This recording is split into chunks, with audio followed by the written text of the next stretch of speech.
for coming here this evening. I would like to begin by thanking His Highness Sheikh Khalifa bin Zayed Al Nahyan, President of UAE, His Highness Sheikh Mohammed bin Rashid Al Maktoum, Vice President and Prime Minister of UAE and ruler of Dubai, His Highness Sheikh Mohammed bin Zayed Al Nahyan, Crown Prince of Abu Dhabi and Deputy Supreme Commander of the UAE Armed Forces, and the other rulers of this great nation. I would also like to thank my brothers and sisters from our great nation who have come here today. And I want to thank you because when I drive through Dubai or I drive through UAE, I see your energy, your blood and sweat. You have helped build this nation.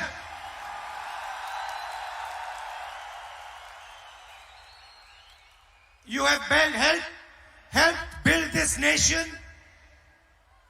And every single time I come here, I want to tell you, from the bottom of my heart, every single time I come here, I feel so proud of all of you. I feel so happy to see that you have played your part with dignity, with love, with togetherness, and with tolerance. Before coming to this meeting, I met His Highness.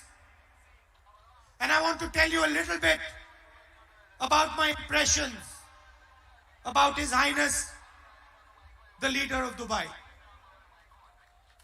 Somebody who has spent more than 50 years, given his whole life, given a vision for Dubai.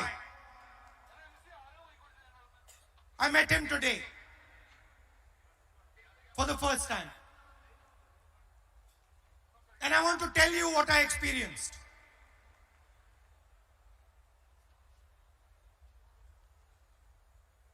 The number one emotion I experienced in His Highness was humility.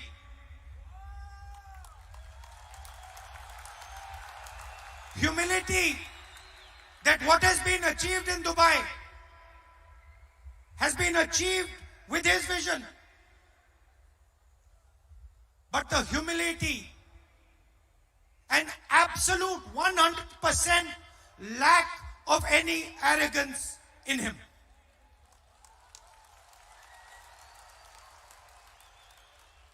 Great nations are built with that type of humility. A leader who listens, a leader who appreciates not only the people from this country, but the millions of people who come from other countries to help build this country. And this country has been built by many voices. It's a coincidence. Maybe it was meant to be, but this year in the UAE is the year of tolerance.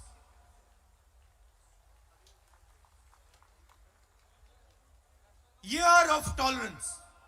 And I'm sad to say, the values that bring together the people of the UAE and India, the central value is humility and tolerance. Tolerance for different ideas, different religions, different communities, different way of doing things. And I am sad to say that here it is the year of tolerance. And back home, it is 4.5 years of intolerance.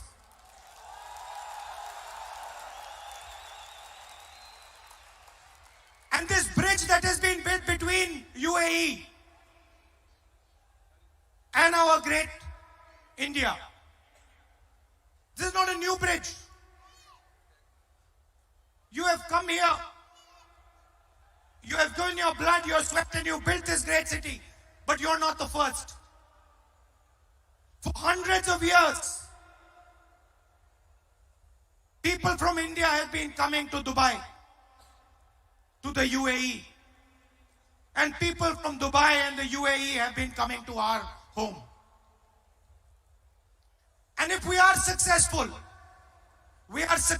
because of the value of tolerance, of listening, of working together, and most important, the value I saw today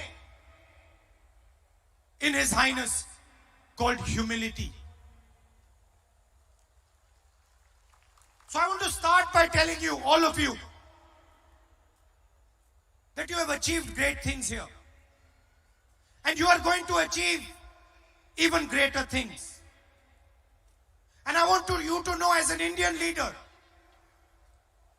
as somebody who has come from India to speak to you, I want you to know that you are India's biggest strength.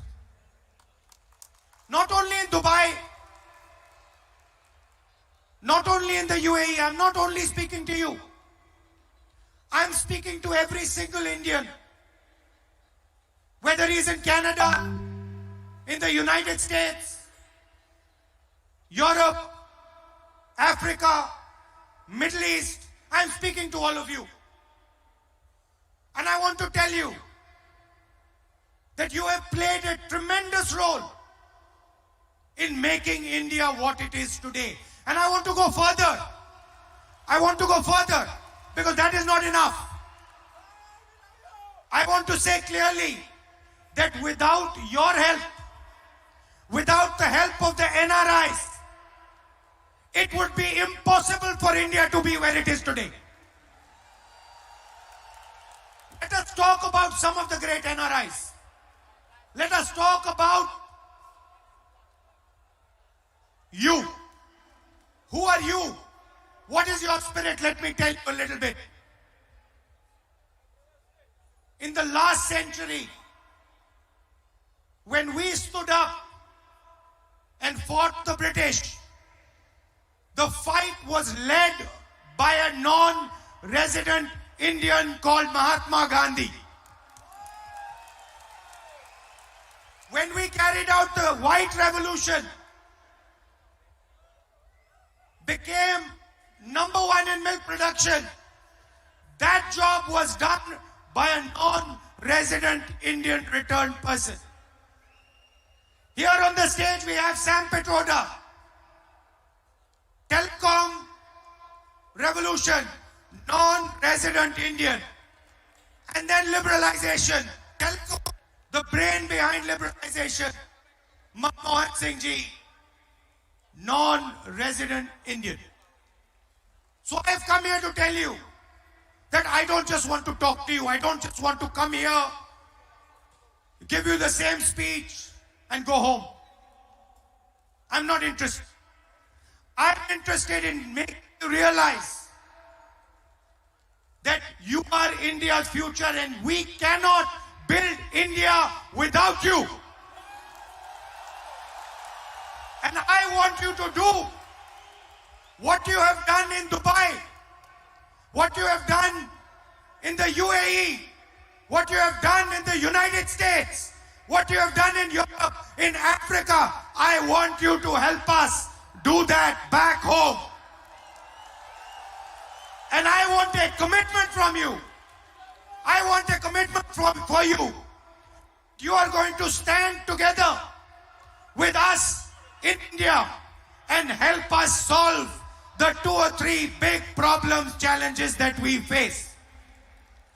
Do I have your acceptance to this proposal? I didn't hear you. I want you to say it louder. No, louder. Now let me tell you what are the problems that we face and what are the problems that we are going to work with you to resolve. And I'm happy to see that there are many ladies here because you're also part of that equation. The single biggest problem that we face in India today,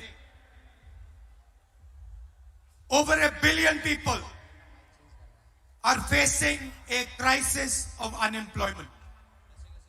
You go to India, you talk to youngsters there and they will tell you that we have been devastated by demonetization and by GST, and we simply do not have employment. So the first problem that India needs to take head on, we are in a cricket stadium, not on the back foot, but on the front foot is unemployment. And we need to show the rest of the world that not only can India beat unemployment, but India can challenge our neighbor China when it comes to manufacturing and when it comes to employment. And you have a central role in resolving this problem. You agree with that? You're ready to help? Okay. The second big problem,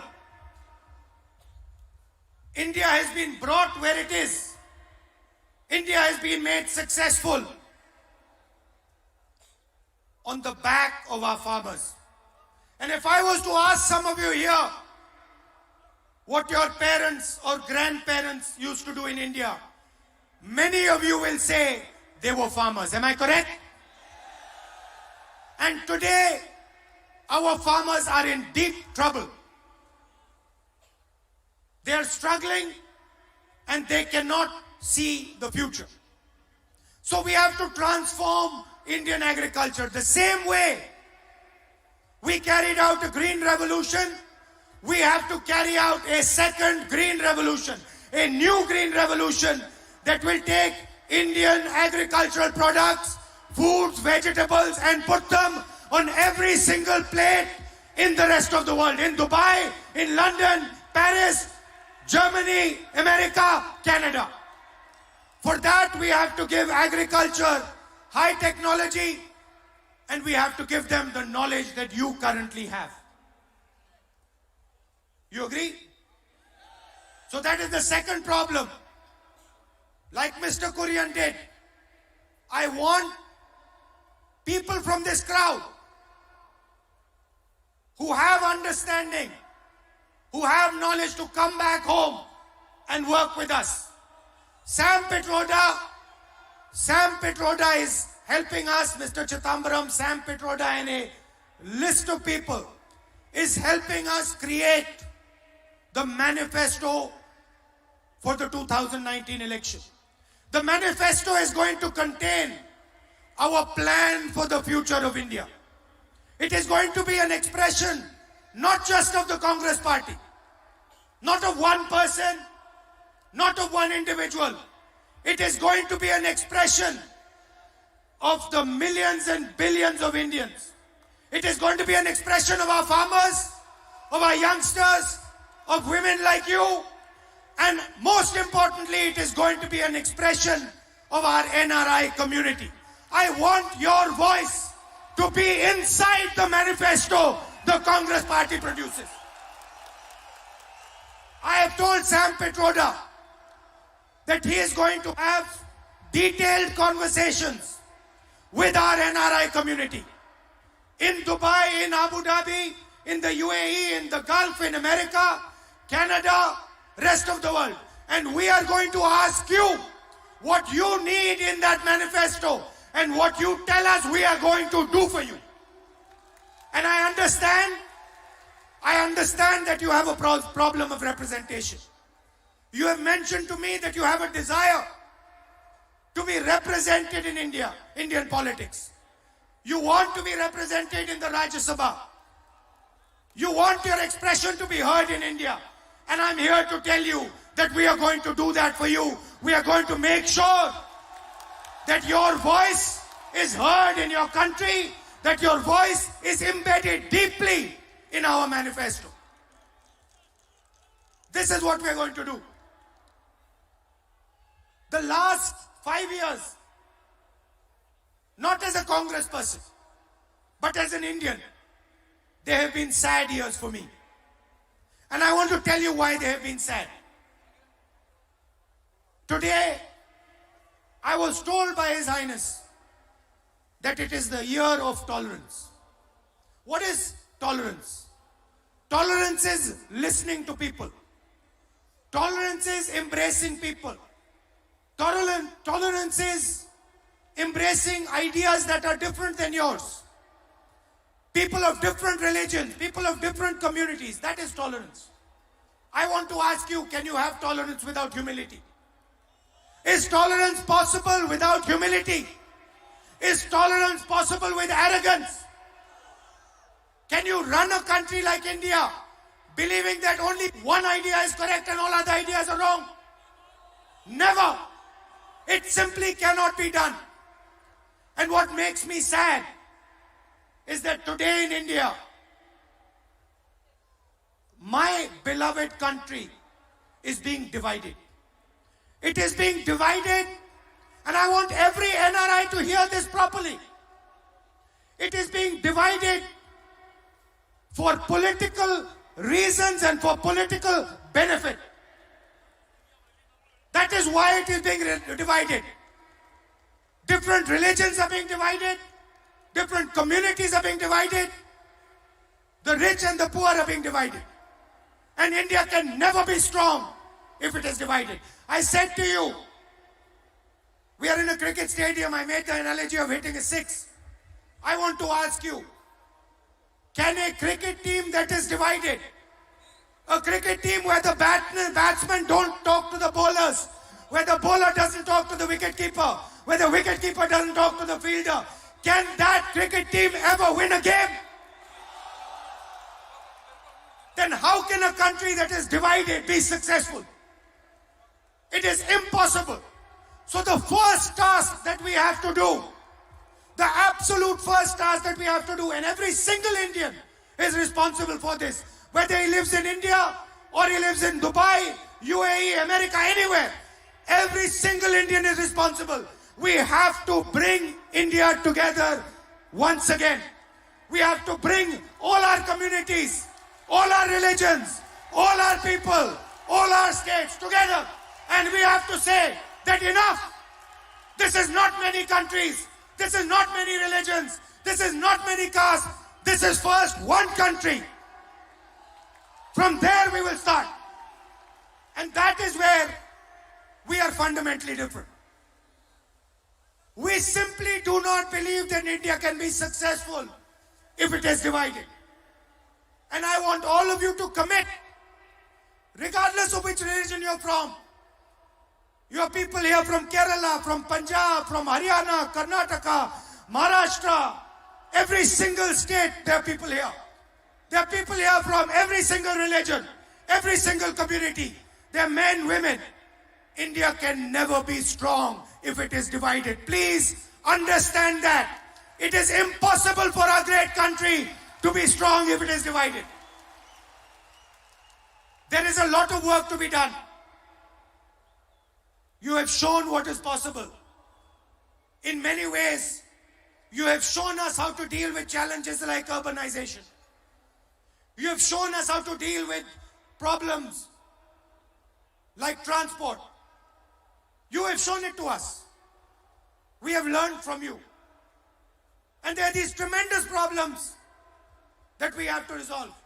And it makes me sad that instead of discussing unemployment, how to defeat unemployment, instead of discussing the difficulty of us go through, instead of discussing how we can build a future for youngsters, instead of discussing how we can empower women like you, we are sitting and fighting amongst each other. We are threatening each other, shouting at each other, abusing each other. It does not make sense in the 21st century. And that is what we have to do. We have to bring India together, regardless of the ideology, regardless of the thinking. Some people have said, we want a Congress Mukh Bharat. We do not want a BJP Mukh Bharat. We do not want that. But we want a Bharat that is united, where every single Indian person says, I am first an Indian, and then I'm everything else. And so I want to thank you. I want to give you all my love, and I want to tell you that till the day I die, my doors, my ears, and my heart will always be open for you. And you will always have space. And I know that you struggle. You're sitting here happy. But each one of you, there's not a single person in this room who has not struggled and made himself successful. I don't think there is a single person in this room who has not struggled, who has not given his blood, his sweat, his tears. It is true, isn't it? There is not a single person who has not built himself from scratch over here. And that is something we're extremely proud of. And you must never forget that. That if there is an idea called India, if President Obama, President Trump can say that there is only two countries, there are only two countries that can challenge the United States, a superpower, the biggest superpower. The president of the biggest superpower says there are only two countries that can challenge us. Which two countries? China and India. And what is India if it is not you? India is not simply a geographical idea. India is not simply an idea that is bounded by India's geography. You come to Dubai, the idea of India is carried with you in your heart. You carry it in your heart. No one can take it out. No one can remove it from your heart. And that is what is common between all of us, every single one of us. So I want you to understand deeply that India's future is directly linked to your future. If you realize that if you are unhappy, if you are feeling trouble, India is unhappy. India is feeling trouble. If you are happy, if you are successful, India is happy, India is successful. Realize that you are part of a great idea, an idea that includes tolerance, that includes brotherhood, that accepts multiple different religions, multiple different states. You are part of that great idea, and you have a lot to show the rest of the world. In an environment of violence, of anger, and you see it everywhere. You see it in the United States, you see it in Europe, you see it in the Middle East. In an environment of anger, India has the answer. India has the blueprint to provide an answer not just to India, but to the entire planet. Non-violence is embedded inside our DNA. And it has been embedded not for 50 years. Mahatma Gandhi was a great exponent of non-violence. But Mahatma Gandhi ji picked up the idea of non-violence from our great religions, from our great teachers. Mahatma Gandhi picked up the idea of non-violence from ancient Indian philosophy, from Islam, from Christianity, from Judaism, from every great religion, where it is clearly written that violence will not help anyone achieve anything. So that is your history. That is your caliber. And I want to once again thank you with all my heart for giving me such a lovely reception, for showing me so much love and affection,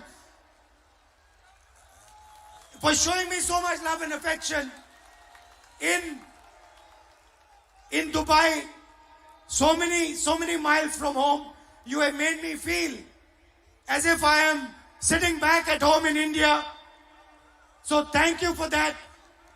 And once again, I want you to know, and I don't care who you are, I want you to know that my doors are open to you. I don't care how old you are, how young you are, where you come from, man, woman, my doors are open for you. You just tell me how I can help you, and I am at your service.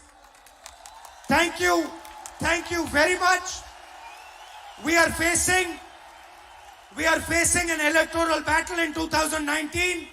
I want to tell you with utmost confidence that we are going to win that battle, and we are going to bring India together again and move forward and take on the great challenges that our country faces.